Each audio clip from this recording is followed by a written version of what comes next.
Hello, welcome to episode 71 of the Steam Release Podcast. Fetch a cup of tea, pull up a chair, and listen in as we talk about this week's Steam releases. And joining me today is, of course, Rody Pie. Hello! Are you ready for spring to start? I'm ready for spring to start. I am. I'm so ready for spring to start. And joining us as well today, he's back, Affinity Chris. Hi. So yeah, we're all here and we're ready to talk about games. I hope everyone's been able to keep warm. And but before we get to the game list, we have just some questions about what you've been playing this week. So Chris, do you have your list ready? Sure. The big one that I've been playing lately is classic Fire Emblem. They re-released it on the Switch with an official English translation, which I got really excited about. I haven't played much Fire Emblem in the past, so I was like, well, I guess since I love playing games from the very first to the very last, I guess this is now, I have my entry point. I have to jump in. That's a long series. It is a pretty long one, and even the first game too, I'm just like, oh gosh, I had a battle today that went for like 4 hours, and I'm still not done with it. I'm just like, I need to do something else. Oh my god! Oh my word! But it's good. I'm having a lot of fun with it. That is a really hardcore genre. Oh yeah, because they're the ones that introduced the concept. At least I'm pretty sure. I could have my history wrong, but I think they're the ones that introduced the concept of permadeath in tactical RPGs like that. So when your characters die, they're just dead. They're like, well, shit, you could just get to a point where the game's unbeatable and you have to start over from the beginning. It's like, that's brutal. Man. Yeah, that's pretty brutal. As our viewers may know, Affinity Chris, he on his YouTube, on his Twitch, he does basically series of like the first instant release to the last release of various series. And are you doing that with Fire Emblem? No, I mean it could happen. Right now we're taking votes for the next Chrono Stream series that we're going to do. So I'm at the mercy of my audience. So hopefully your audience is merciful. Chrono Stream, yes. Hello, Felix. All right, Rody, what about you? What games have you been playing? So I finished all DLC of Glass Masquerade 2. That's now again completed. And then I finally finished Adventures of Fat Man. It's all done. Oh my gosh, Steam is being a pain now. Oh no! Oh yeah. no! It was loading so quickly, and now it's just like, nope, I'm just not gonna load for you. But yeah, Adventures of Fat Man. So you finished it. I finished it. It was like, yeah, it was such a chore to get through, and I'm just glad it's over. And I do have the sequel. I'm very reluctant to like play through it though. I was just gonna ask because I looked and I was like, there's a sequel to this. Well, so you already have it. Yeah, because it was like I think it was under £1, so it was just like I did like the voice acting though. That was quite funny. There was some elements that I thought were pretty hilarious. But yeah, the puzzles are just not great. There's a lot of pixel hunting in it, and yeah. Yeah. I'm not a fan. So the story and the comedy might have been good, but the gameplay did not reach your personal muster. No, not at all. Not at all. So yeah, gonna be a sanity break before you do the sequel. Yeah. And then I wanted to sort of nice relaxing game that I could really get into, so I played Alba, a wildlife adventure. Ooh. Yeah, so I'm curious. How do you like this? It's from the people that did Assemble with Care. Mm-hmm.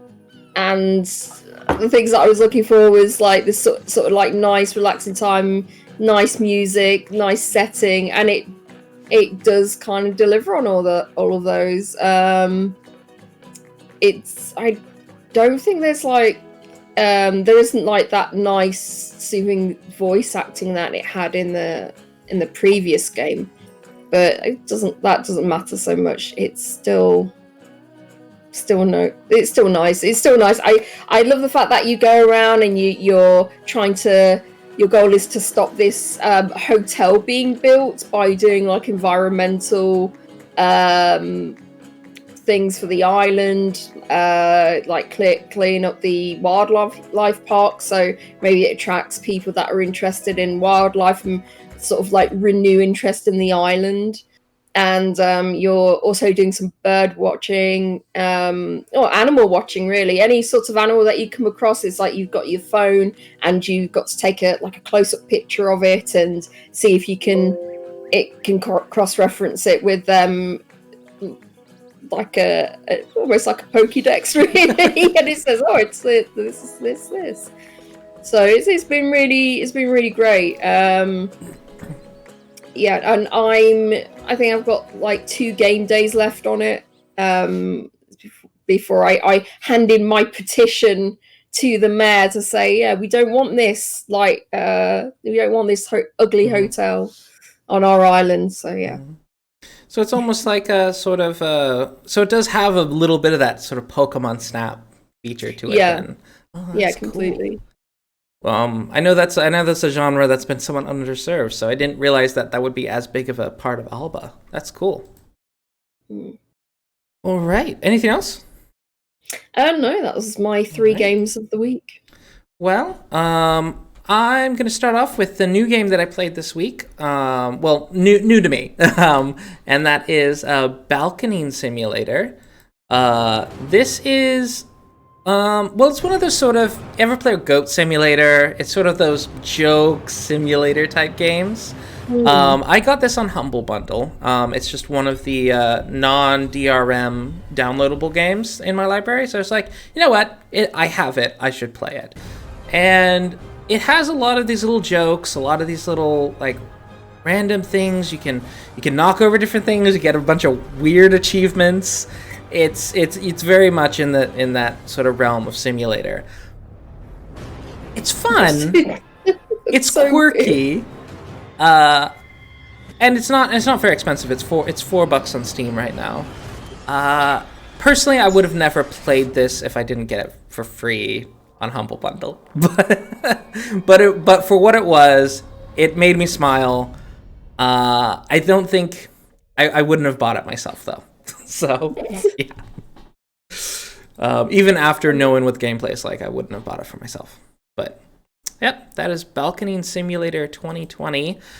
I've also been playing More Darkest Dungeon, which is very dark. I keep having characters die, which that game, like in Fire Emblem, there's character death is a pretty integral part of the game. So I'm always hoping for that event where I get to necromantically raise them from the grave. It's like, yes, my favorite character, have you back. But that event doesn't come very often. So yeah, that's basically all I did. Oh, and still playing through Shadowbringers with my brother. And, story's so good. Shadowbringers Final Fantasy 14, for those who don't know. Yeah, and that is that's what I played. So before we get to the release list, we have more catch-up to talk about. Notably, we have the lovely, starting with the fantastic game. This is, in catch-up, the dates for this are June 16th through June 17th during our hiatus this year, starting with the solo-developed game Chaos Galaxy. Sorry, my Steam is not loading up either. Steam. You've even tried the web app, and the Steam their servers are just not doing great right now. Oh no. So yeah, if you could read it, I'll be happy. All right. So Chaos Galaxy, a pixel art turn-based galaxy total war game. You can select 14 factions, 61 heroes, hundreds of warships and mecha, and command multiple fleets to carry out grand strategic operations on the map of the galaxy. This is developed by a solo dev Zhiyu, and it looks really cool, particularly in that, Fire Emblem kind of way. Oh yeah. It does look great. I love the pixel art, and I do like space games, but I don't think this is quite up my alley. But yeah, it just looks it does look very slick, very nicely done. I've been trying to find more information on Zhiyu. Unfortunately, there are hundreds of thousands of people on the internet who are called Zhiyu, and I haven't been able to find a website or anything for this dev. I assume his website's probably in Chinese, and that's why I can't find it.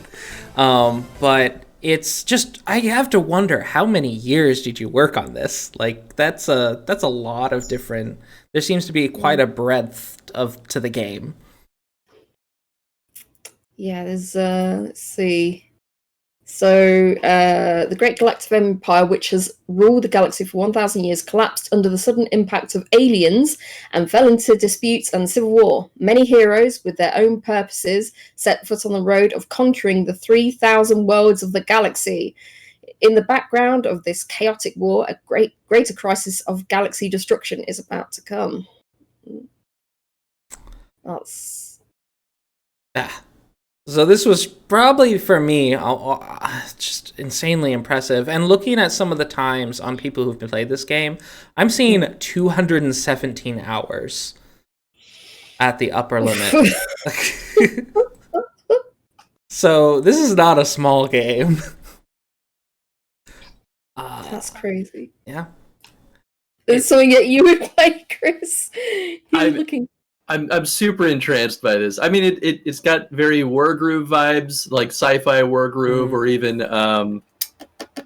what is it called? Into the Breach. Oh yeah. Like it really makes me like kind of feel like that. Except there's even just more of a, space, but like a campaign kind of feel to it. So I'm like, how did I never hear about this? This looks amazing.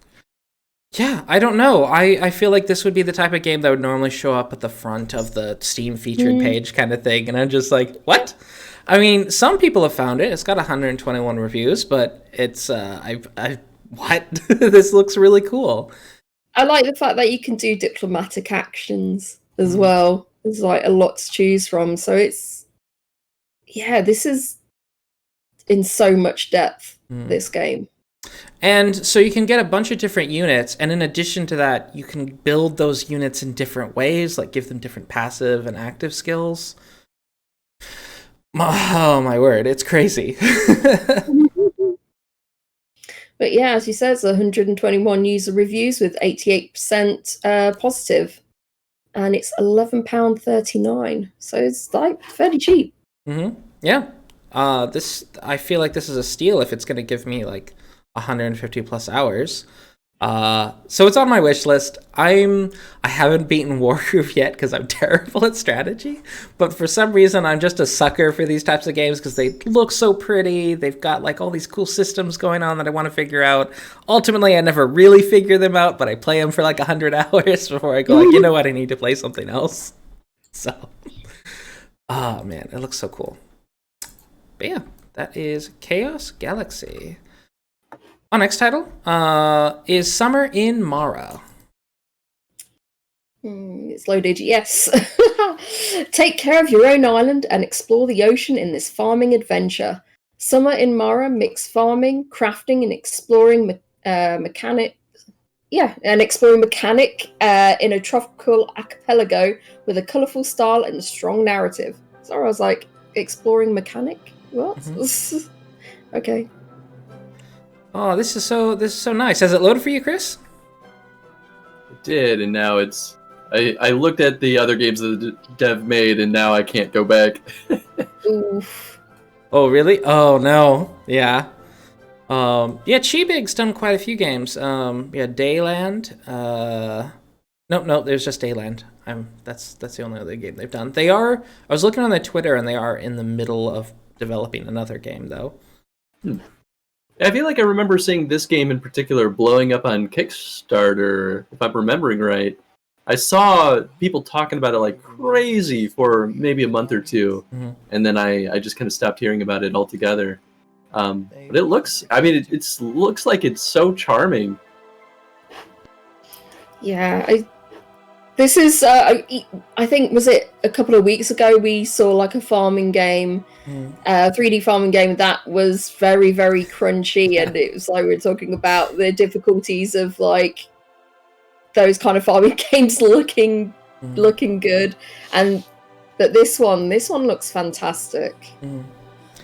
Yeah, and I think the character designs are a lot better. I do wish her face in the 3D looked a bit more like how the 2D concept art of her looks. And I don't know if all characters are, I don't know, it's just something, it's not uncanny valley to me, but it's just like the 3D proportions on the face are just something's odd about them to my eye.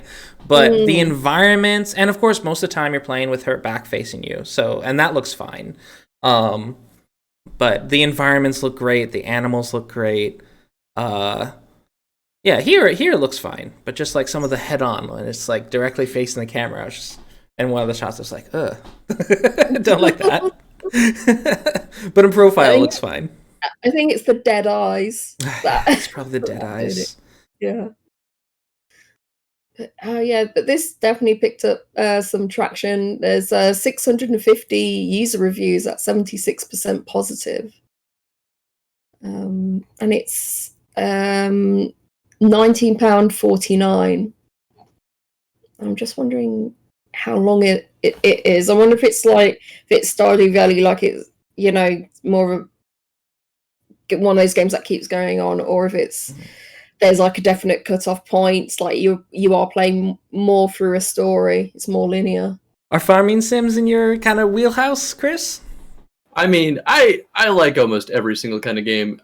I'm constantly terrified of farming sims because I get so absorbed in them. When I played Stardew Valley, I swear I almost lost my job because I kept just playing Stardew Valley instead of working. So yeah, they resonate with me really well. But it's because I love that that slow pace, kind of build up and cultivate this kind of thing. You set your own goals sort of thing. Jives super well with me. Yeah, I hate being rushed in games, and games like these tend to, let you take it at your own pace. Sometimes. Depends on how tight the day-night cycle is, and if it's like you got to do this within a month kind of thing. Yeah, that's true. Yeah, that can be stressful, but generally it's just good times. So someone's a recent review has said that there's too many bugs, not enough tutorials, basic UI and gameplay mechanics not included. Promising idea, poor execution. Oof. That's pretty savage. It has gotten better reviews recently though. It's up to 85% positive. It did release with 76%, which I'm not surprised. Large games like these often release, especially Kickstarter ones, often release with a lot of missing features or bugs or lack of balance or something like that. This was on February the 5th, this review went up. Oh yeah, so just now. Yeah, so if there's still a lot of bugs still to squash it, I'm gonna wait. I'm gonna wait until they do maybe another update or something. Another patch. I'm looking. It looks like the last update they did was in June 2020. At least the last update they have a note on. I know sometimes they update games and there's just the note inside the game and they don't add it to the Steam. Developers, if you're updating the game, please add the update notes to the Steam. It really helps us know if you're still actively working on it. They do have an updates roadmap, which they posted in January this year. Oh, okay, that's good. I didn't see that one. I think. Oh no, yeah.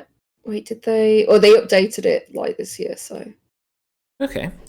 That's good. Roadmaps are always helpful to sort of give you that time where it's like, okay, I'll come in when this is there. Yeah. All right. And Chibig Studio is a small studio located in Valencia, Spain. Our next title is Colt Canyon. Come on. It's loading. It's the Colt Canyon is made by Solodev from Northwest Rhine-Westphalia, Germany. Shoot your way through a hostile canyon full of hidden treasures, weapons, obstacles, and all kinds of bloodthirsty scum. Colt Canyon is a stylish pixel art shooter with roguelike elements and real-time combat where you save your kidnapped partner from the ruthless bandits. So it is Colt Canyon with C-O-L-T, but I wouldn't be surprised if Colts are involved. So it's got this kind of low def pixel art thing going. This is charming. I think some screens are a little busy because I feel like there's not enough contrast in some spots. But it's got a unique look, that's for sure. Yeah, I like it. I think what they're doing is all the more complex details in the environment and the characters are flat. Which usually it's the other way around. Usually you make the characters more complex in the background, more, plain so that the characters pop. I think that's a really interesting stylistic choice, and I think as far as like making character sprites go, that's a pretty efficient way to do it, because then, you can have smoother, cooler animations because you don't have to move every single pixel within the sprite every time you're doing anything. Yeah. So I think it's really cool. I think it's a really smart and interesting style. Hey, well, it's good for a solo dev in particular. Who's just like, you know what, want to save time but still have a good looking product. Yeah, exactly. Yeah. And this is another game that has permadeath as well. Oh boy. Oh yeah, so its genre is an action roguelike, so I'm pretty sure there's going to be some progression between deaths, but I'm not sure. I mean, it really depends. Classic roguelikes don't have progression between deaths. Oh, that was a fairly modern concept in at least the realm of roguelikes. Yeah, that is true. And in my opinion, I feel like that is an improvement. I like to have some progression between them. I know friends who like the classical roguelikes where it's like you start from the beginning every time and it's just randomized, so it's different each time. But I like that sense of progress. And so in general, I feel like that's a good improvement. But yeah. Yeah, I tend to feel that way too. I like that sense of progression, because if I'm not good enough to get through it, then at least give me a little something so the next run can be a little bit better. Yeah, Aloha Kavika. Thank you for the sub. All right. It's £11.99. It's standing at 182 user reviews and 93% positive. Yep, and that is $14.99 USD. Our next title is Rune the Forest Wanderer. Can a girl who can't remember her name or birth recover her memories through new relationships she made and experiences she underwent after wandering about aimlessly? Oh, the whole like RP nostalgia backstory. Well, you know what? I feel like everyone can do somewhat a new spin on this. You never know. I do love the arts. It's so beautiful, and the landscapes that we're seeing. It's so pretty. The landscapes are very pretty, which normally I find it's kind of hard when you go in very like square landscapes to make it, look so natural. But this one they did. They added like some softening around the corners. It looks really, really nice. The character art. Normally, I'm not a fan of super tiny characters. Like this looks like it's true 8-bit size. Like it's only, like it is that they're only like. That's not the technical definition of 8-bit, but it's like 8 pixels high. Like that's what it looks like the characters are. Very, very, very kind of low def, but it is. I don't know. It kind of fits, and this way you have more time to appreciate all their artwork they've done for the environments. It definitely seems like they have some sort of RPG system too, with bigger sprites and sort of like that side-by-side battle thing going on, which is interesting. I like watching through the first video and the second video. I'm like, where do these connect? Yeah. I don't understand what what's really going on here. Like, I'm interested, but I'm also confused. Yeah, I don't think they've explained what happens in the games very well. You know, it's like in this game very well. It says one day she manipulates a girl who wakes up in a forest and begins a small journey to find something that the woman in the dream is trying to say. Real-time attack and defense-ready combat systems recognize enemy patterns and knock down enemies with agile counterattacks and attack skills. Venture the world of games, a combination of beautiful visuals and emotional music from experienced composers with a new feel of pixel graphics. That someone said down here that it's like the writing is bad and the localization is poor. Oh, that's too bad. Sometimes I can overlook some poor, but that's just because I'm personally very used to reading translated stuff. So I'm just like, oh, okay, they probably mean this, but I know that really does bother a lot of people. Yeah, it's $10.99. Unfortunately, there's not enough user reviews to give it a score. But it does look really cute, so I hope if this looks up your alley, being kind of a platformer slash with it looks like it's pretty casual on the platforming. So it's got platforming, but then it's got this battle system it's an interesting mix of genres. So check it out. And it's $13.99 USD. Across the Grooves is our next title. Your choices affect the destiny of Alice, drastically changing her reality and allowing her to explore alternative destinies by modifying her past. Travel across European cities, meet colourful characters, and solve the mystery. Nope. Across the Grooves does not want to load for me. Oh, Steam, why are you doing this? There we go. But I love the way this looks. This beautiful sort of like painted scenes, and I love these kind of visual novels where it's more than just, you know, like other visual novels where they got like a box of text and like just two static people like standing there. You've got to like make a choice. Like, whereas you've got something like this and you're actually exploring the environments, and it's really beautiful. It almost has more of a like interactive graphic novel kind of feel to it. The characters feel like they exist in a space, and that, you know, every scene is a composition. It's like you said, they're not just slapping two characters side by side with a background. Yeah, completely. I agree, though. I think that makes this look a lot more compelling.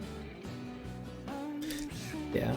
So I think this, I saw this was talked about a lot, and it was, I think it's when you go into like a record store and like the songs remind you of like your past lover or something, and you're trying to and through the music you're going back and reliving moments.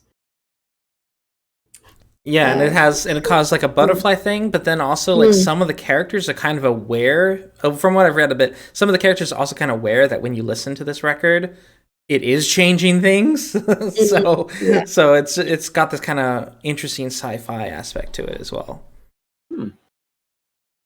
So yeah, it's $10.99, and it stands at 45 user reviews at 93% positive. I'm just seeing how long it is. I'm seeing anything from like 6 to 10 hours. So yeah. That's $12.99 US, and it's developed by Novabox, which is a studio from Bordeaux, France. Our final catch-up title is Alwa's Legacy. Alwa's Legacy is a modern retro game full of dangerous dungeons, magical items, and ancient secrets. By upgrading your magic, any way forward is right in this non-linear adventure game full of exploration. This one has a cute kind of cozy retro feel, I feel. Like it's got a... It really reminds me of the Beast Boy. Like the little boy who would turn into different creatures. Remember that? Oh, that yeah. Beast game? Yeah. Beast Boy. It reminds me of that aesthetically. And so it just kind of charms me a bit. Yeah, it looks fun. Very retro, but it's got just a kind of cute design. It doesn't has the right balance of chibi going on. Yeah, I agree. It definitely has this like love letter to the Super Nintendo era kind of feel to it. I played one of the earlier games in this series, Alwa's Awakening, and this was years and years ago. So they've been working on these games for a while. And Alwa's Awakening, I thought they did an absolutely excellent job at making the puzzles in the game and the game mechanics feel really interesting in conjunction. It's one of those ones where it's like there's not always necessarily one way to solve a puzzle, but you have all these sort of tools in your basket to kind of choose from. And I loved it a lot. I never beat it, but the little taste I got from it was really good. So I'm sure this one has kind of the same sort of design philosophy. Nice. I didn't know there was like a previous game, but it's good to see that they put so much work into like the puzzles, the look. It's so good. Oh wow! Alwa's Awakening's like a generation before the Super Nintendo. This is going back to the back to the Famicom. Elden Pixels. So that's cool. They've got this sort of lineage that they have to it. Nice. And this one came back out in 2017. So yeah, 3 years. That's not bad. It's £13.99, and it's standing at 97% positive with 91 user reviews. Oh, that's going on my wish list.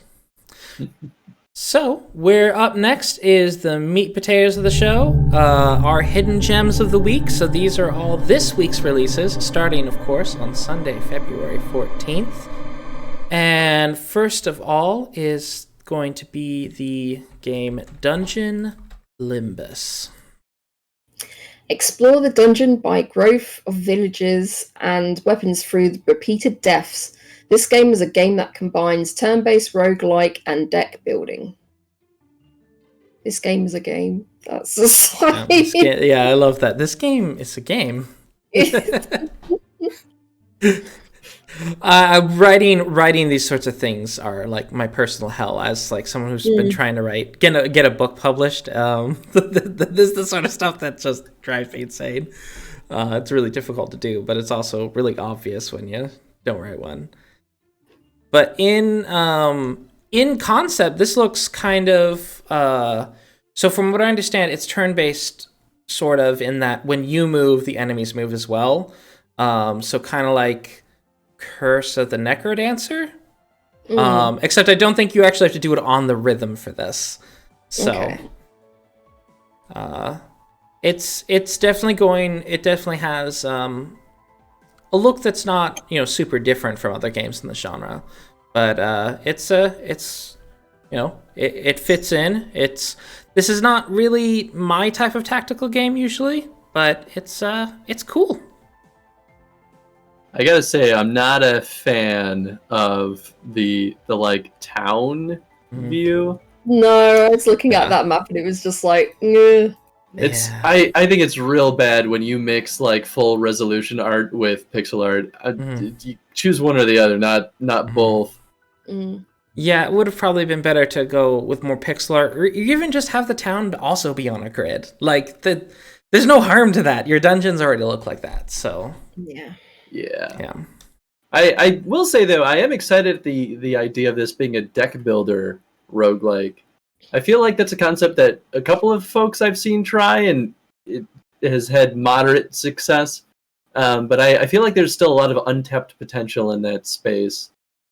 Yeah, it'd be interesting here. And it's all based on how well they kind of tune and balance it.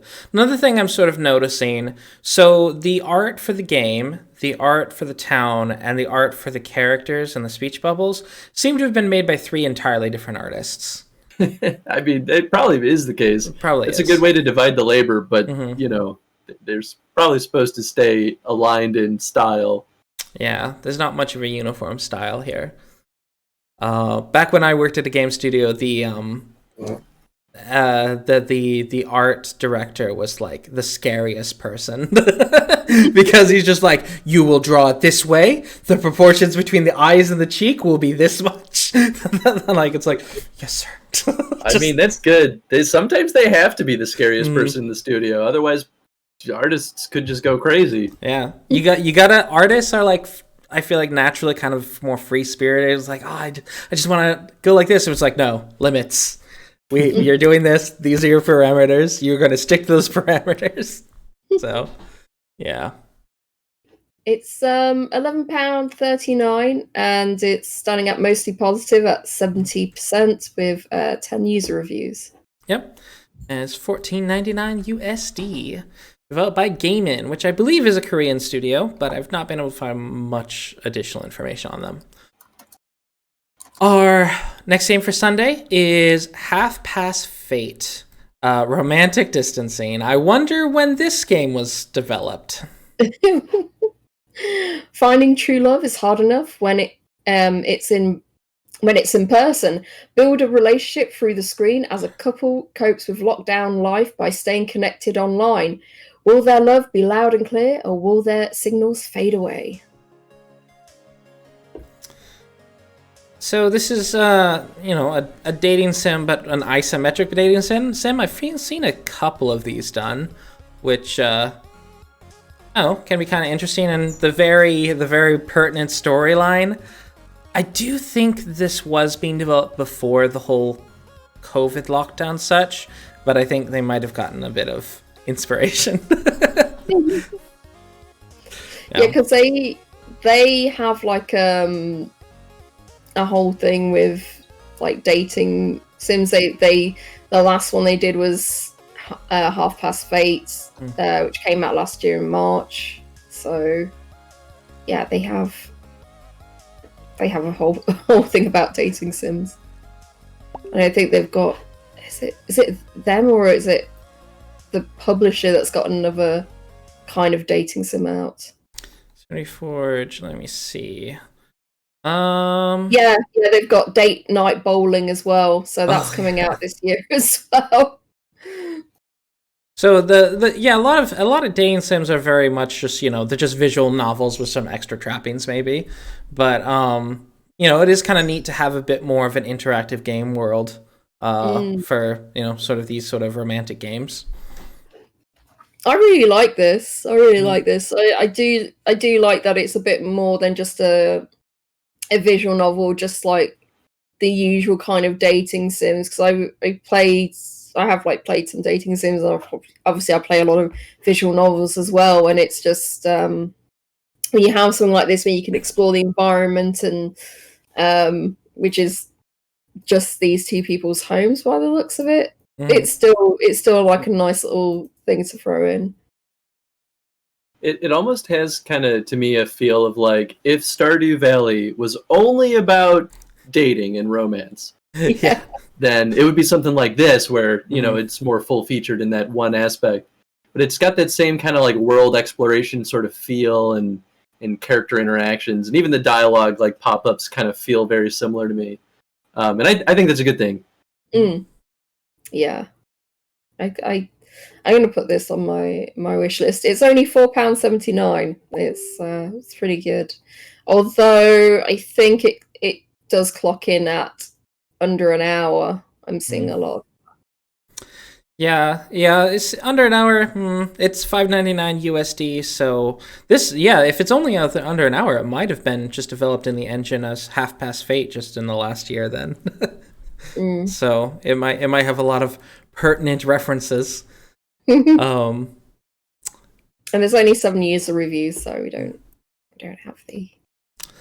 All right. So there was nothing that really caught our eye on Monday, but on Tuesday we have a title. Tuesday, February 16th. Wild West Crops. A retro-style mini Metrovania game during Old West about El Gatio. A lovely little pistolero cat who needs to defend his hometown from evilish mutant vegetables. Mhm. Oh my god. So he's supposed to be a gatito as a little cat. So he's supposed to be a little cat, but I don't know if he really looked like a cat, I guess. No, I see the ears. Yeah, I see the ears. He's got a big mustache. Yeah, the mustache kind of ruins the cat face. Yeah. I get, he has whiskers, so. Regardless, whether he's supposed to be a cat or not, it is a really cute. I like the sort of cute aesthetic going on here. This reminds me of what's that other game? Littlewood? Oh yeah. Yeah, it's got a similar aesthetic to Littlewood. There's a few games that have come out that kind of have this. I don't know what to call this style of pixel art. Like, I don't know. There's probably a term for this style, but I've seen multiple games with it. Maybe I should invent a term. But yeah, it's very cute. I like it. Yeah, I think this is super cute. It isn't obviously my kind of genre, but yeah, oh my god, he's so cute. And the developer has a ton of games that are exactly in this art style. They've got Mages and Treasures, they've got Berry Bunnies, they got Mina Michi, which we've talked about Mina Michi actually. So yeah, it's definitely a thing that they found their style and they're sticking to it, and that's a good way to save time on developing a new style. Just sticking to, like, you know what, we do it this way, and that way it's very recognizable when one of these games come out. It weirdly gives me vibes from the old days when people made a bunch of Flash games, like Newgrounds and stuff, and it would just be like action platformer, like shooter platformers, kind of like this. Yeah, it's definitely has that vibe because he's done so many of these, but they look really good quality though. It's quite nice.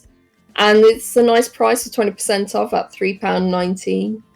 Yep, $3.99. So if you're looking for a gunslinging platformer type game, check out Wild West Crops. Wednesday, February 17th, our next title is Speed Limit. Speed Limit is a non-stop genre-warping arcade experience that never slows down. No cuts, no lapses in the chaos. Speed Limit is an old-school action extravaganza boiled down to its core elements: hard, fast, addictive. So, seeing that this game has a lot of these different sort of game modes going on, you got the 2D shooter, then you've got the motorcycle race, then you got the top-down racer. There's all these different scenarios going on with this game. I feel like it's probably a fairly short game. That's just my suspicion. I'm just looking down at the user reviews, if they ever load. Yeah, I'm seeing like a lot of people clocking in about 2 hours, just under 3 hours. There's a sort of like, I call these kind of like smorgasbord games. There's been a few of them that have come out these last couple of years, where it's like they have all these different game modes, and it's almost like a developer sort of flexing, like, all right, this is what we can do. We can try this. We can do this. We can try this. And they bring it all together in sort of just a singular experience. Speed Limit is a game about an ordinary person. I mean, I love it. I feel like it keeps you on your head, and it prevents the game from ever feeling sort of redundant or sort of just a lot of the same thing over and over again. This very much to me feels like a game where an indie developer was like, I'm just gonna have fun. I'm just gonna make a bunch of stuff, and it's just gonna be awesome action stuff. Yeah, that's what I feel out of this. Yep. That looks like a bit like Wing Commander as well. So, Yeah, they've got like where you're flying a fighter pilot too. yeah. So it is kind of like it's an anthology. It's like an anthology comic. Mhm. Yeah.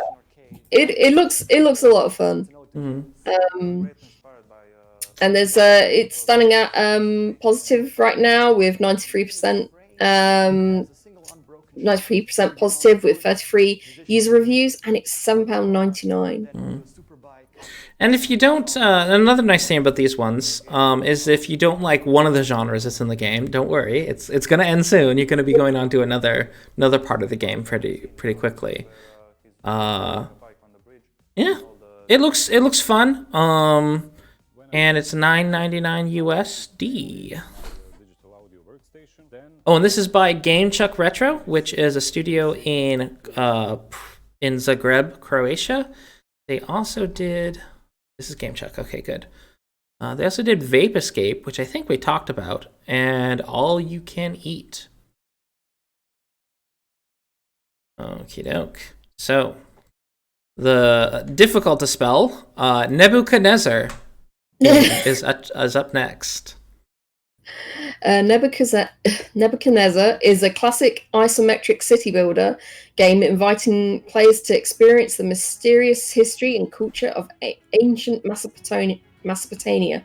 In the campaign, the players get to rule over influential historical cities filled with magnificent monuments. This reminds me a lot of the Pharaoh games.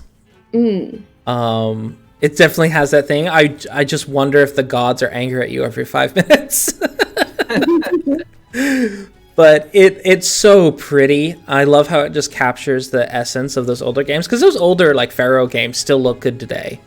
And it's because they have a style pretty similar to this, and it's just they'll always look good. Yeah, this is really cool. I've not seen many games kind of focus on ancient Mesopotamia.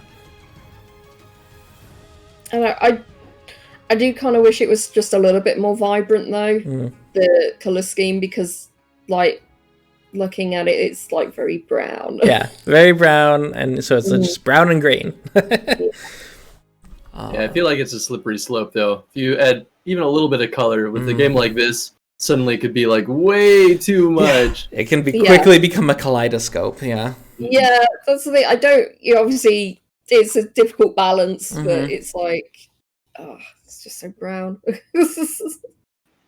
Another thing these types of games do pretty well, which this one seems to be doing, is as your town grows and it gets like more wealthy and powerful, you kind of get rewarded with having prettier houses and more color going on. So that is kind of cool. These sorts of, there was a day where I'd play these games a lot, but I don't know if I'm ready for this much stress again. For some reason, I could tolerate it as a kid. It's like, I think it's just because I was like, I'm gonna design the roads in a pretty pattern. But when you actually try to win the game, is when the stress sets in.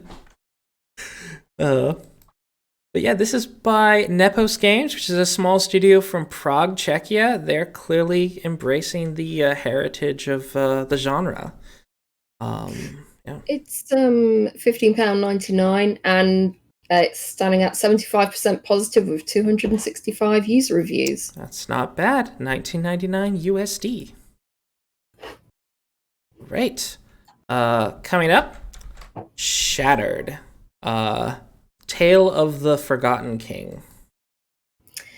The old world is gone, lost with the disappearance of the king. Reforge reality in this dark action RPG through skill-based combat, innovative open-world platforming, and the testimonies of survivors. Some more trustworthy than others. Are you ready, Wanderer?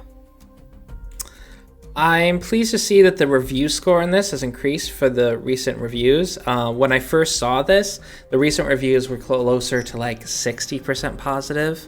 And I was like, uh-oh. So I was reading through them, and apparently there's some folks that don't really feel like it was complete. And looks like I don't necessarily see. Let me see. They've got updates. So it looks like they haven't done a patch since they had the pre-release patch and such. But So there are probably still issues and bugs that some of the negative reviewers mentioned, but it's cool that it's gone back up to like 74% positive in the recent reviews. This looks really, really nice. It's very pretty. Mm. I've seen trailer. The first time I saw trailers for this, I think, was 2 years ago. So folks have been pretty hotly anticipating this, and I guess I didn't realize that it went into early access because I just kind of ignore early access games because like I'm gonna play it when it's done. But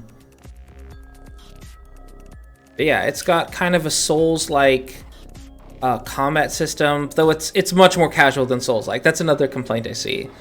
Don't compare a game necessarily to Souls too much if it's not going to be exactly like Souls, because you're just going to get a ton of people go like, this isn't like Souls. just embrace the action RPG moniker if you're not going to go straight up like, we reskin Souls. This has been a tale 10 years in the making. Yeah, it's a long development process for this team. Redlock Studio is a studio located in Lyon, France. Is this Soul-like games up your street, do you think, in Affinity, Chris? I definitely like them. I have a hard time with Souls-like games only in that they turn into a time sink. But I love the feeling that they give you. I've been playing through Bloodborne lately on stream, and that's like, you know how when you play a horror game and you get through it and you're like, I did! Oh boy! That's what Souls-like games do to me too, where I'm just like, I'm not scared, I'm just stressed. And so when I beat the monster, I'm like, I can't believe I did that. It was crazy. Yeah. I appreciate the idea of like an action RPG like this, where it looks and maybe feels kind of like a Souls-like game, but is not as brutal. Mm-hmm. And this looks cool. Like this, really, I think the big thing that I see looking through this is it makes me want to explore the world. Like, I don't even care about the combat. There's just things don't look normal, and that's why I want to poke and prod everything. I want to look under the rock and be like, what's under there? Yeah, with beautiful backgrounds. Yeah, with Souls, the main reason I don't get into like I haven't gotten into Souls is largely just the aesthetic of the game. I don't like playing gray games. Just like it saps all my motivation. So I generally gravitate to more colorful games. I don't know why. Maybe because I grew up in like the Pacific Northwest or something, and just gray. I'm just like, I want to go do anything else right now. When I see a game that's very gray or brown. But I do like the aesthetic of this, and the negative reviews that were saying that like, oh, this is so much more casual. It's like almost like an upsell to me, just because I'm not exactly the Souls like crowd. So just having this beautiful world to kind of run around and fight in with, you know, there's some skill progression, like personal skill, I mean. Yeah, that sounds awesome. It's 15% off right now at £16.56, and it's standing at 73% positive with 195 user reviews. Mm-hmm. That is $21.24 USD.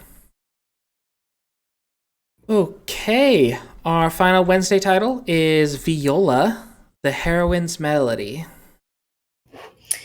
It's a musical platformer RPG. After failing at violin practice for the 100th time, Viola becomes trapped inside her instrument's fantastical world. Join her adventure to find her way back home, aided by the diverse ensemble of friends she meets along the way. So I'm of two minds when it comes to this. There's aspects of it that look very crunchy. That I'm not a fan of some of the aesthetic choices that are going on. And there's other aspects, like, for example, the platforming. This does not look like a serious platformer. I feel like it would have been fine just to be an RPG. Because the RPG scenes look great. I like the RPG stuff. But the platforming stuff, I'm just kind of like, it doesn't look super interesting.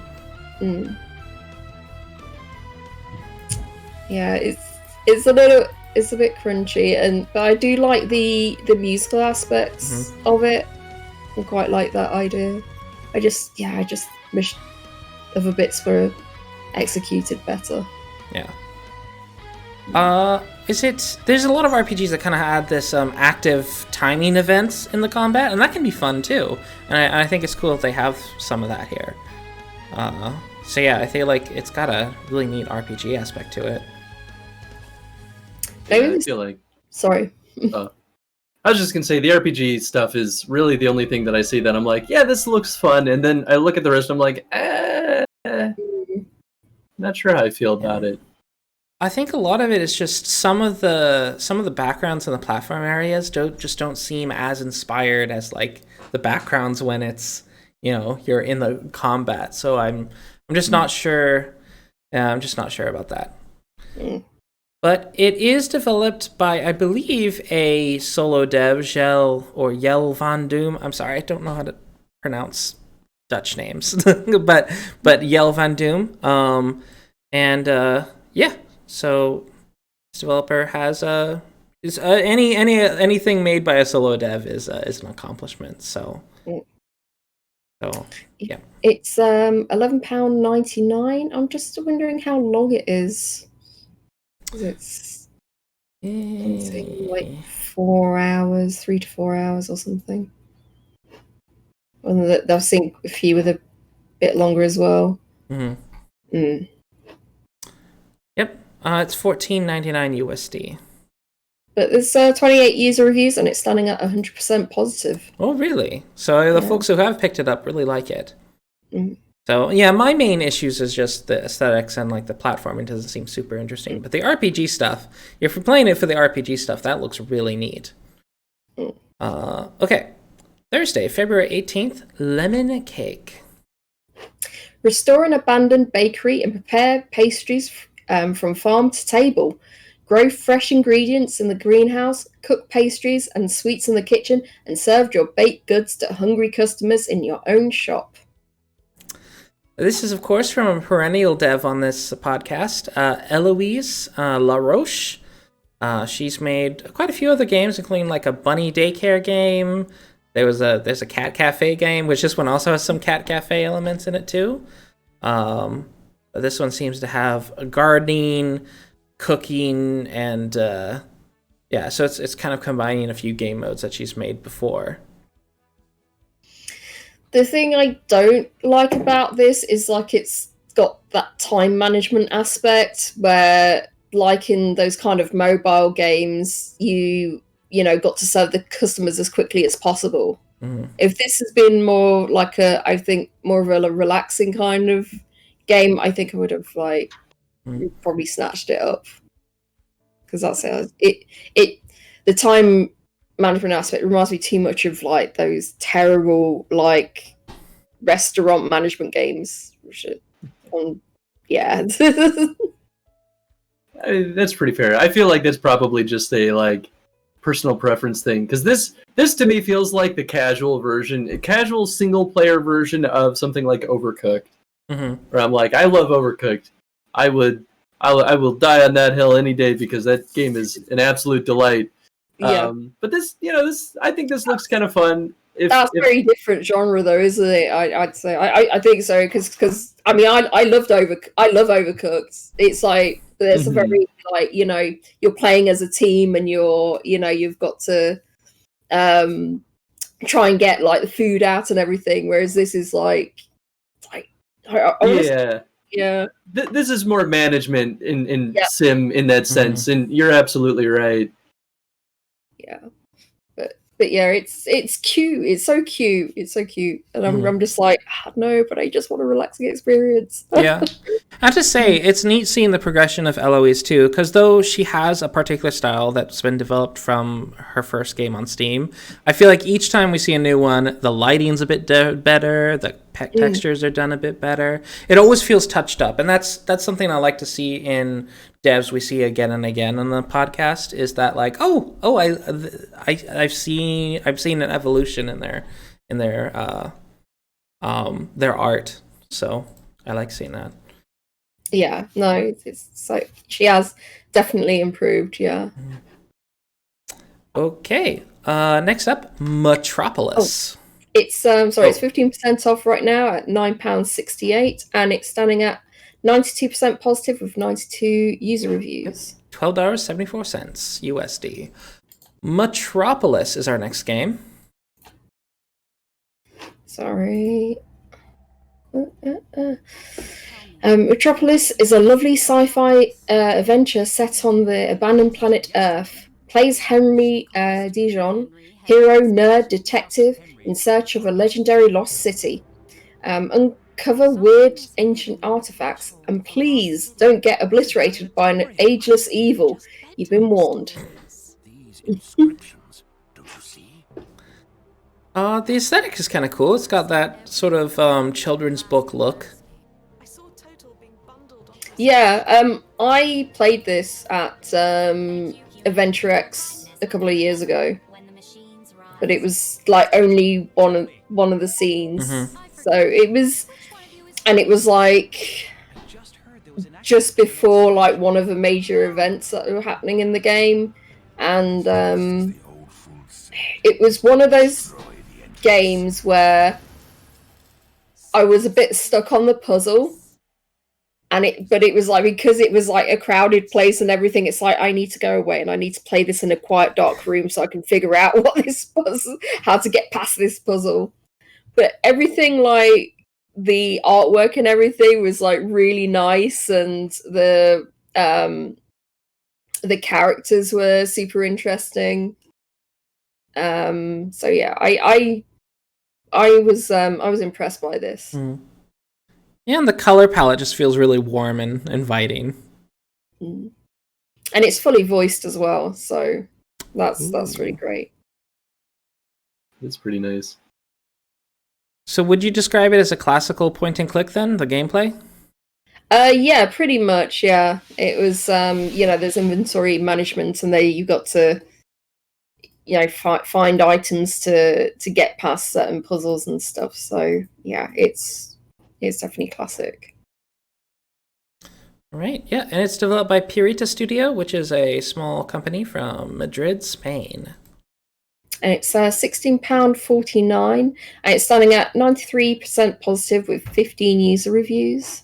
Yep, $19.99. All right. I would have to say there's a bit on the pricier side for point and click game. I don't tend to want to pay as much because there's no replay value, because you've kind of, it's just like a linear story. So all right. Next up is Woodle Deluxe. Woodle Deluxe is an old school 3D platformer game set in a super colourful world. You will find all the classical elements from the 90s, venturing alone or in co-op with a friend.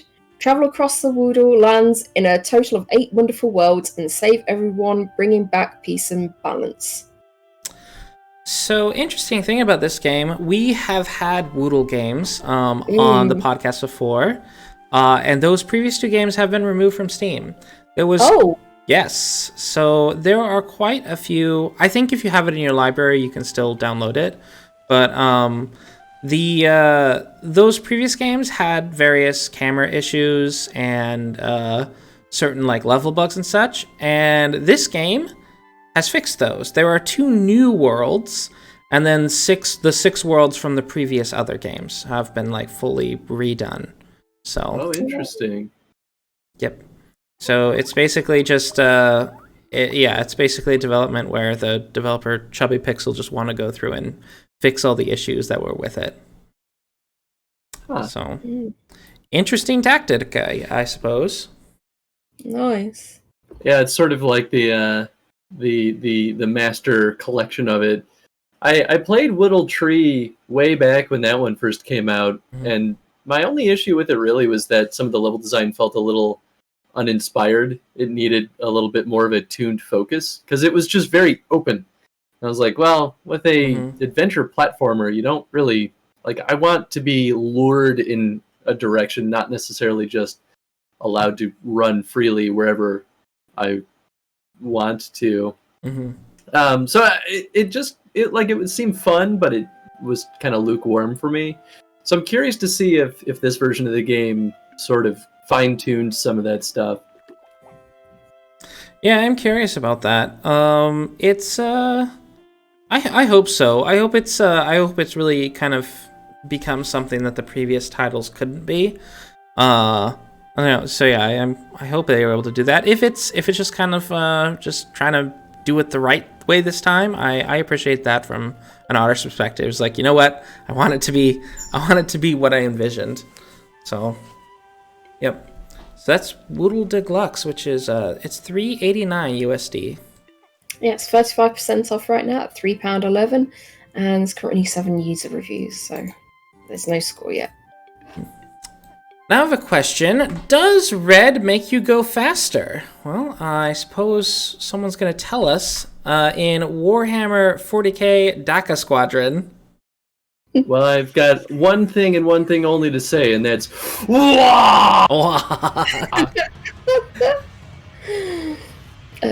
So Warhammer 40,000 Dakka Squadron Flyboyz Edition.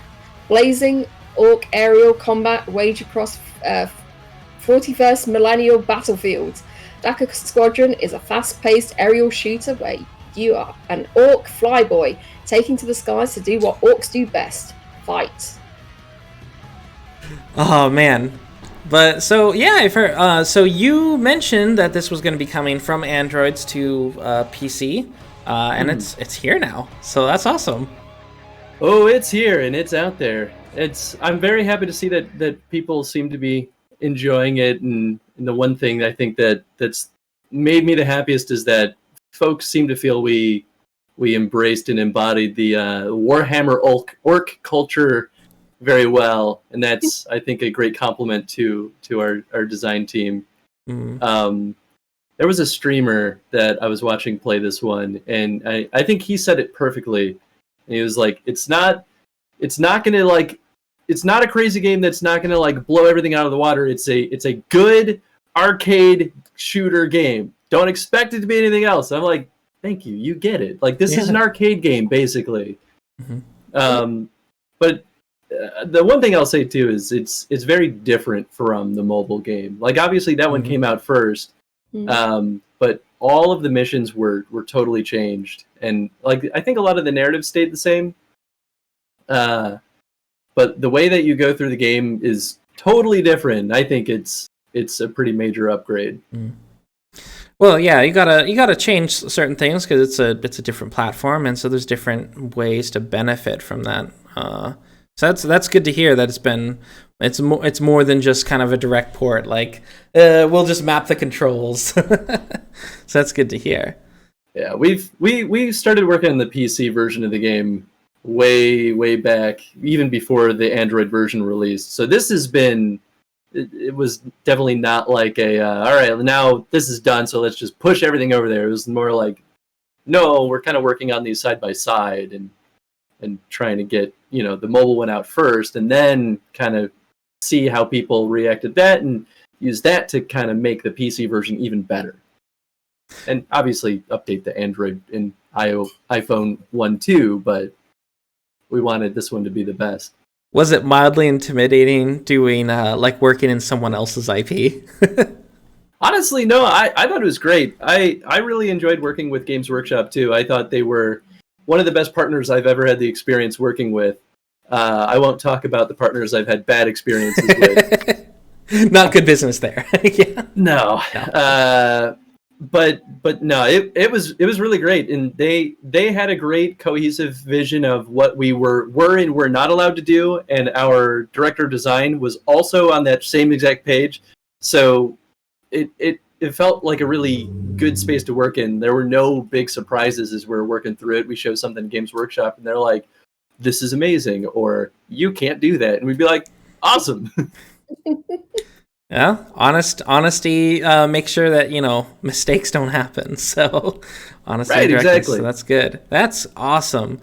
40K is is a franchise I've never really jumped into a whole lot, but lately there's been a lot of Warhammer 40K stuff that's been good because I feel like there was a period of time where they would contract some studios which wouldn't necessarily do it justice.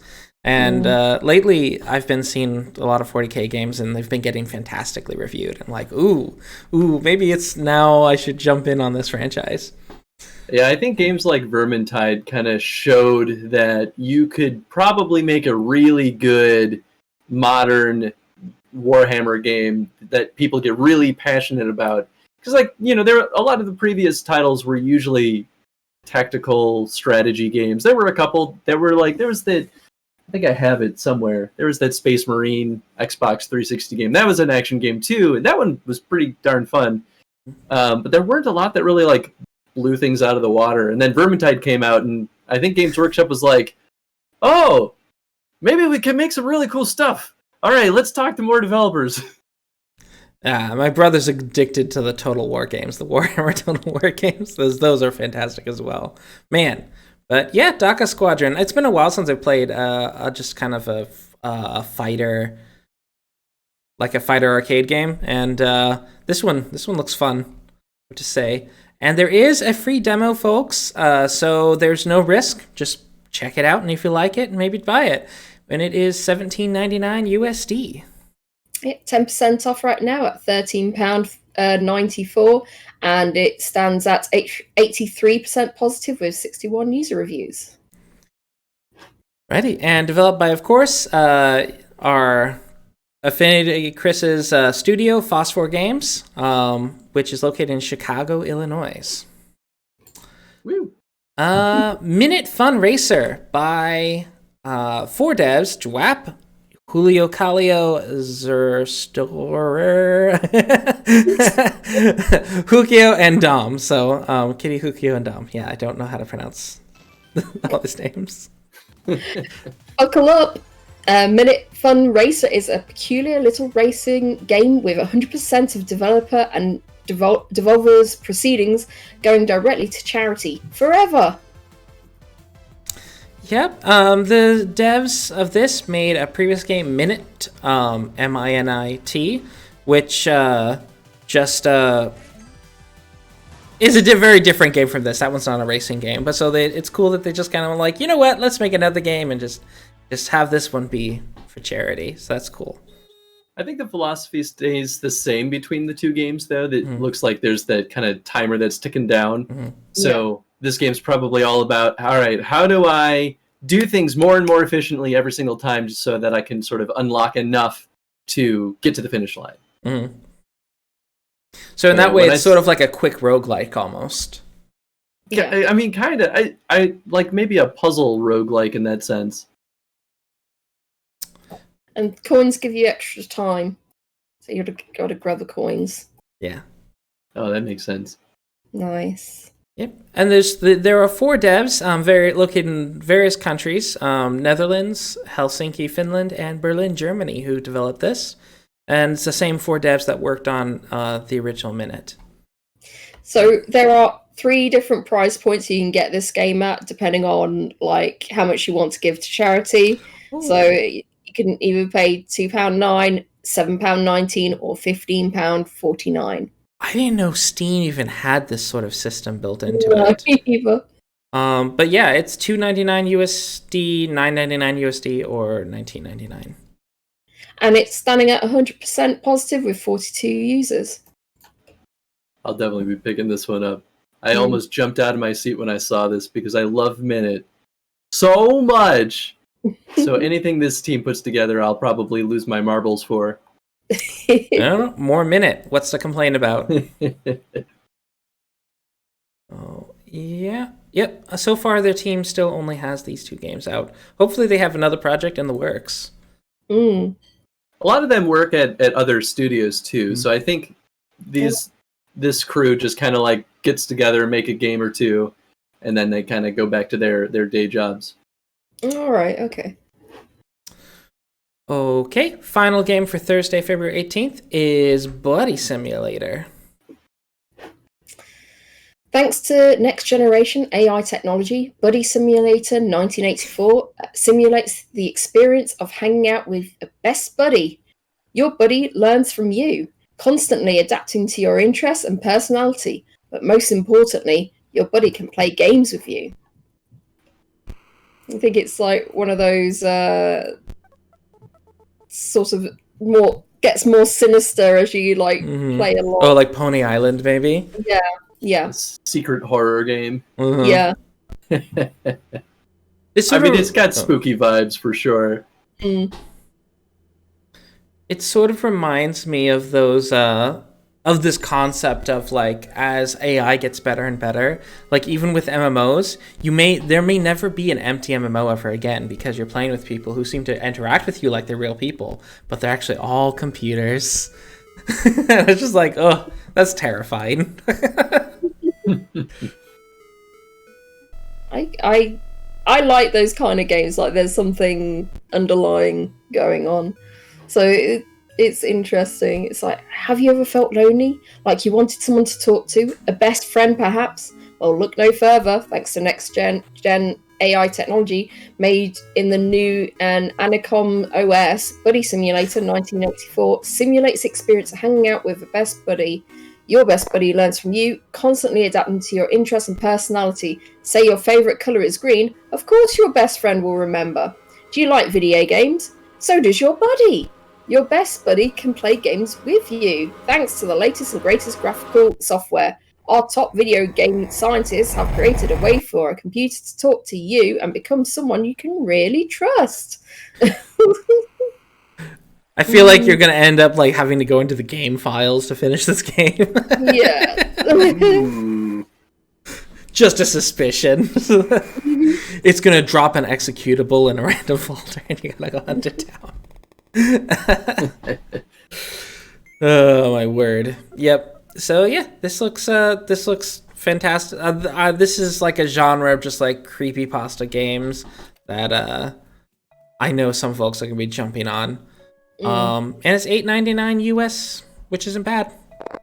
Yeah, 10% off at £6.29, and it's currently standing at 94% positive with 122 user reviews. It's really good.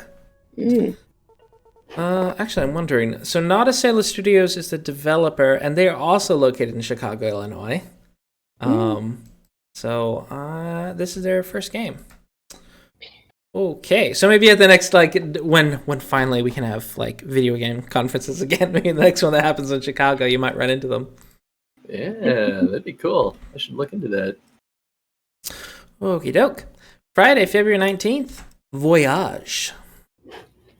To find their way home, two survivors journey to unravel the mysteries of the past. This game looks beautiful. Yeah, it was like the first thing I thought when I opened it up was like, this is unusually pretty. I mean, we talk about a lot of pretty games. Sometimes it's just like, oh, that's just really pretty.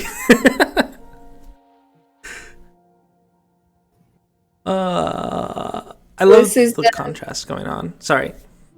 The shared experience, work alone or with a friend to guide two survivors and explore the world of Voyage in a seamless cooperative experience.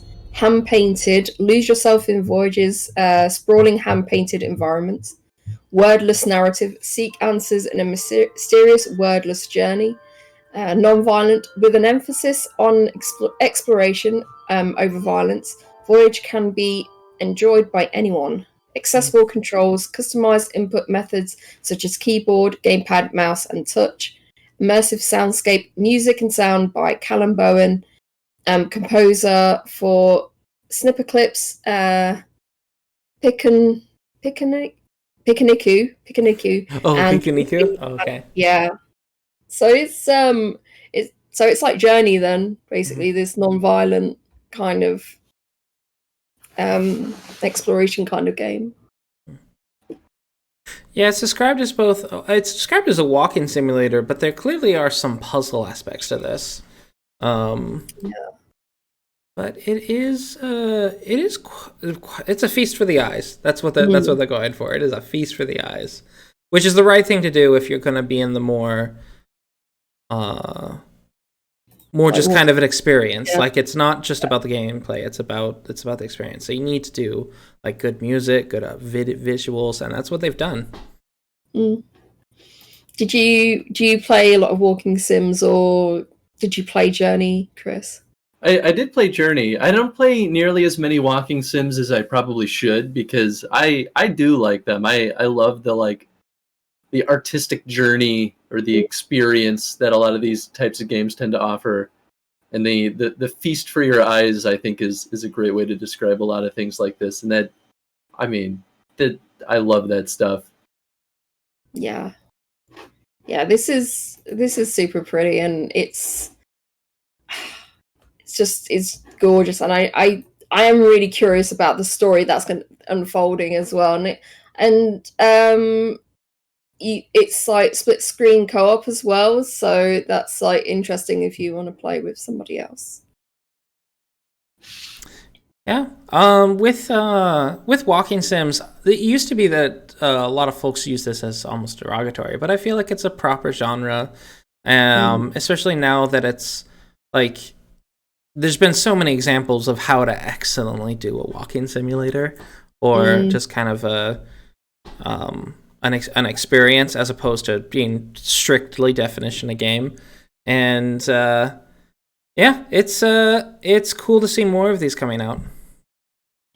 Yeah, it's 10% off right now at £10.79, and it's standing at 91% positive with 12 user reviews. The developer is Venturous, and they are from Sweden.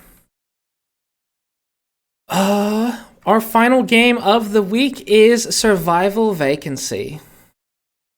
In a nuclear apocalypse, you have to use your engineering skills to save as many survivors as possible. Defending, mining, crafting, creating production lines, and building an underground city for the survivors is your goal in this 2D side-scrolling automation game. Oh no, it's Factorio.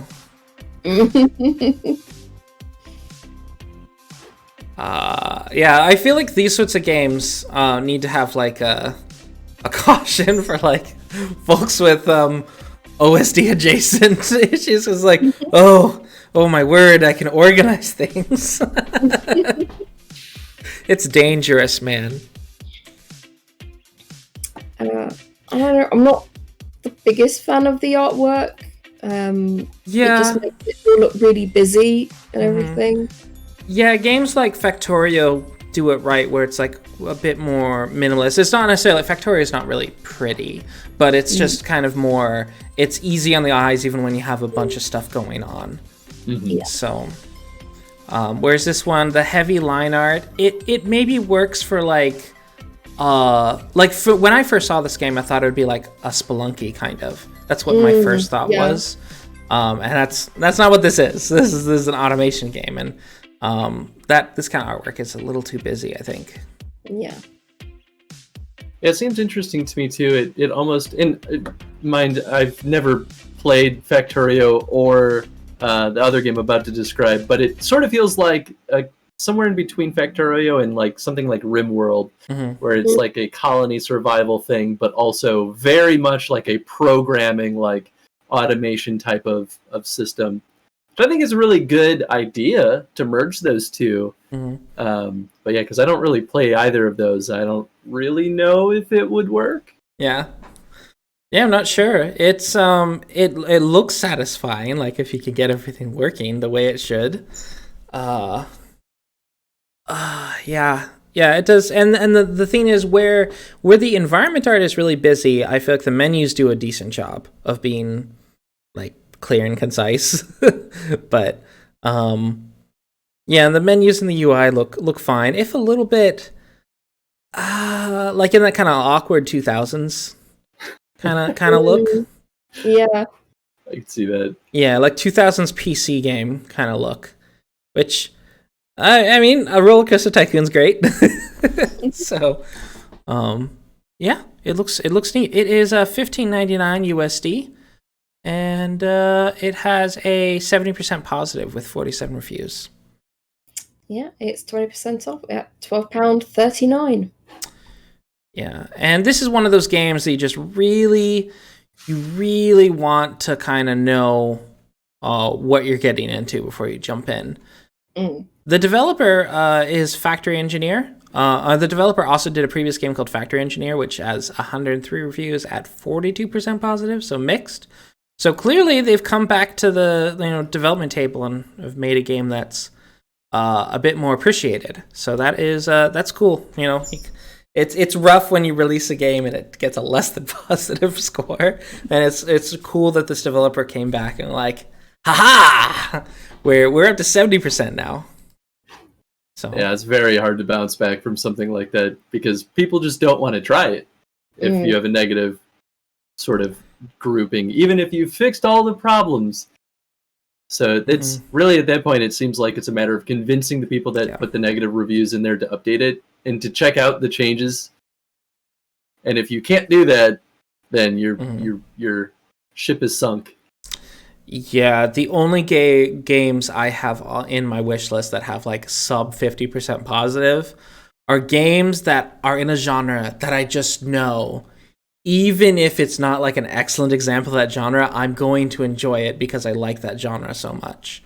So, and it's like an underserved sort of scenario. Like, I love action RPGs, and I've got a lot of hot mess action RPGs that I've played and just loved. Even though I know like this one is clearly inferior to these other ones, but I just liked it. It was creative in its own little way. So, yep. And with that is the end of the list. So that are all the releases. And so our first question, after all that, is what do you think was the very best of the week? What's the very best? I'll let Chris go first. Do you have your selections ready? Oh yeah, I mean, there's an obvious one for me. I'm not going to say Dakka Squadron because that's against the rules. I worked on it. I'm not allowed to call that as my favorite. You'd just be a little biased. But the easy pick for me is Minit Fun Racer. I love Minit so much, and if this game, even with a racing system in it, if it even remotely gives me that same amount of joy that the first game gave me, I'll be crazy about it. And it's for charity too, so it's like it's the double whammy. So that's the easy pick for me. Runner up, probably would go with Alwa's Legacy. I want to go back and play Alwa's Awakening, but now there's Alwa's Legacy, so I think they're just good. Your Chrono stream then, of those two. I could. Yeah, that would be cool. All right, Rhodey, what about you? Oh, so in the catch-up, there was a few that, I wanted to... I've put definitely on my wish list, so... I'm curious about Chaos Galaxy, although I don't think that's going to be like the first one I would definitely purchase. I'm definitely like Summer in Mara. That was already on my wish list. That was already on there, and it's always good to have like a few farming sims. But I think the one that I would probably pick out I would buy first is Across the Grooves. Because it's like got such a nice, not an interesting story, and it's just like it's just beautifully done, and I think it's a very well done visual novel. Like there's something that's a bit different about it than the usual. I don't want to say like schlock of some visual novels because some of them are just like so samey. And this one is just really stands out. It's really beautifully done. For my on the main list, there was I already had the point and click game Mutropolis. I already have that, and it's just classic point and click games, the genre that I really like. Although I don't know, I wasn't like super excited about it. But I think half past phase romantic distancing. I think that one is. I don't know, something about it's just really intrigued me about it. I think, and I think I also put Voyage on my wish list as well. Oh yeah, yep. Lots of pretty games this week. So notice that there's a theme. It's like aesthetically pleasing, as has been, I think, this week's theme. Yeah, as far as me, let me see. Chaos Galaxy, I think, was the obvious winner for me from the catch-ups. It's just, it's just a genre I like to come to and never finish, but have fun while I'm trying to finish it. And it just looks it's so impressive. It looks like a real feat for a solo dev. A magnum opus indeed. And it's really hard to pick from this week. It is actually really, really difficult. But in some ways, just because of its retro appeal and just how faithful it seems to be, I think Nebuchadnezzar's up there from my game of the week. Yeah, it's a surprise pick from you, I think. Yeah, and this is a genre that it's hard for me to approach, but I do. There's a sense of satisfaction when you do figure it out, and just it's really fun, especially when your village is small. And then once it gets to a big city, it's like, okay, I had my fun. But it's just so beautiful. It just seems to fit the classic, and it makes me so glad that this genre has a new release. So yeah. There's that. And of course, everyone, shout out to Warhammer 40 for 40,000 Dakka Squadron. Chris worked really hard on this game, so I do please check it out. And before we say our farewells, just want to let us know, Chris, where can the internet find you? What are you up to right now? So y'all can find me on Twitch at Affinity Chris. I've been chrono streaming Zelda still. We are getting close to wrapping up Breath of the Wild, and I'm excited to jump into some Zelda Uno and Clue. That's next up in the timeline of Zelda releases. Wow. Yeah, it'll be interesting. Also chrono streaming the Silent Hill franchise. We're getting really close. We're on the last game. Well, last game. We still kind of have the PT demo, but I don't know if that really fully counts because it didn't release. But we're gearing up for the next chrono stream after that, which I'm very excited to see what my audience is going to make me play through. There's that fear that something like Mario will get picked, and then I'll probably die before I finish playing through all of them. Yeah, because then there's like all the Paper Marios, the Mario RPG. Yeah, I know, you'll never be done. Yeah. But yeah, I mean, otherwise, that's me. You can find me on Twitter at Affinity Chris also, and yeah, go check out Dakka. Dakka. Red paint, red flies faster, kind of stuff. Yeah. I also loved something I didn't mention when we were talking about that game too, was like all the reviews, like half of them were written in like orc speech, and that was just hilarious reading through those. It's so good. The whole community of fans that love orcs in Warhammer, this is what they do.